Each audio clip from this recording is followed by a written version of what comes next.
واصف علی واصف کہتے ہیں، محبت کوشش یا محنت سے حاصل نہیں ہوتی، یہ عطا ہے، یہ نصیب ہے، بلکہ یہ بڑے ہی نصیب کی بات ہے۔ زمین کے سفر میں اگر کوئی چیز آسمانی ہے تو وہ محبت ہی ہے۔ محبت اشتہائے نفس اور تسکین وجود کا نام نہیں، اہل ہوس کی سائیکی اور ہے اور اہل دل کا انداز فکر اور۔ محبت دو روحوں کی نا ختم ہونے والی باہمی پرواز ہے۔ محبت کے لیے کوئی خاص عمر مقرر نہیں، محبت زندگی کے کسی دور میں بھی ہو سکتی ہے۔ جب انسان خدا سے دور ہو جائے تو سکون انسان سے دور کر دیا جاتا ہے اور اس کی جگہ اندیشہ اور خوف مسلط کر دیا جاتا ہے۔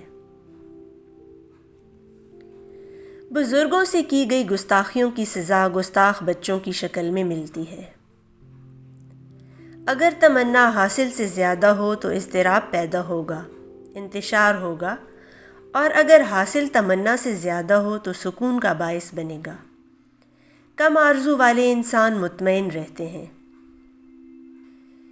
انسان اپنے لیے جو پسند کرتا ہے عین ممکن ہے کہ اس کے لیے نقصان دہ ہو، اسی لیے جو اپنے لیے ناپسند کرتا ہے عین ممکن ہے کہ وہ اس کے لیے مفید ہو، یعنی ہماری اپنی پسند اور ناپسند کی صداقت بھی جھوٹ ہو سکتی ہے۔ وہ انسان جس نے اپنے رفیق سے وفا نہ کی کسی سے وفا نہیں کر سکتا، نہ دین سے، نہ خدا سے، نہ خود اپنے آپ سے۔ صاحب دعا صاحب محبت ہوتا ہے، اسی کی دعا مقبول ہے جس کو انسانوں سے، جانوروں سے، پرندوں سے، غرض کے ہر ذی جان سے محبت ہو۔ محبت نہ ہو تو دعا محض تکلف ہے۔ چہروں کا مشاہدہ، ان کا مطالعہ کتابوں کے مطالعے سے کہیں زیادہ دانائی اور حکمت عطا کرتا ہے۔ چہرہ آئینہ ہے انسان کے باطن کا، دل کی بات، دل کا حال چہرے پر ضرور نمایاں ہوتا ہے۔ محتاج کا چہرہ اور ہے اور سخی کا اور۔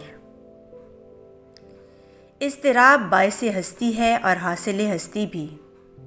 ہر زندہ انسان مضطرب ہے، کائنات کا ذرہ ذرہ تڑپ رہا ہے، اضطراب ہی زندگی کو متحرک رکھتا ہے۔ سکون حاصل کرنے کا سب سے آسان طریقہ یہ ہے کہ انسان سکون کے حصول کی تمنا چھوڑ کر دوسروں کو سکون پہنچانے کی کوشش کرے۔ سکون دینے والے کو ہی سکون ملتا ہے۔ اگر فرض اور شوق یکجا ہو جائیں تو زندگی پرسکون ہو جاتی ہے۔ کم ظرف آدمی دوسروں کو خوش دیکھ کر ہی غمزدہ ہو جاتا ہے۔ بہتر انسان وہی ہے جو دوسروں کے غم میں شامل ہو کر اسے کم کرے اور دوسروں کی خوشی میں شریک ہو کر اس میں اضافہ کرے۔